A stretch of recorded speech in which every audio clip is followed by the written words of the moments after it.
If you've already saved a symbol to your library, but you'd like to make changes to the model data associated with that symbol, you have the option to overwrite the original saved data, or to save the data as a new component in My Library. First, we're going to overwrite model data. Select a symbol you already have saved to your library. In this case, I have some model data associated with this symbol that I'd like to make some changes to. So I'm going to select the model code to populate the symbol with the data. Now, right-click on the symbol and open the Property Manager. Now, you can make any changes you want, but I'm just going to add a part number.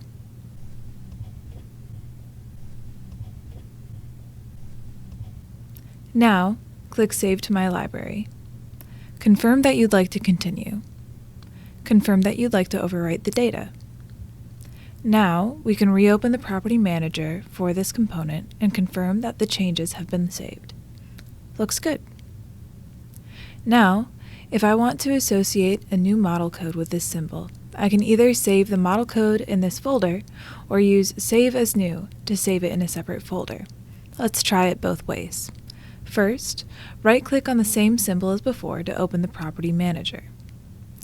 Let's fetch some model data from NetSkeme supplied data. Click on All Models, then click here to select NetSkeme supplied data. I'm going to select a model family from this list. Now that I've selected a model code, I'll click OK. I can review the model data in the Property Manager.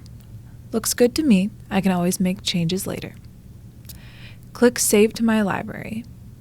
You'll see now that this new model code is saved alongside the first model code I was working with, associated with the same symbol. If I had wanted to save that model code in a different location in my library, I can use the Save as New feature. Let's delete the model code and save it somewhere else. Follow the same process as before with Fetch from Library.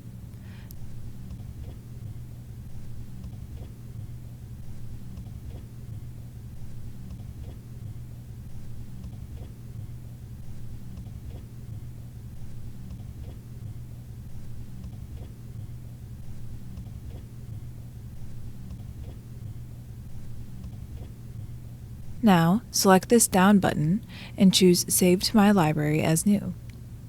I'm going to create a new folder to save this into. And now, we can see that the symbol and model code have been saved as a new file in a separate folder.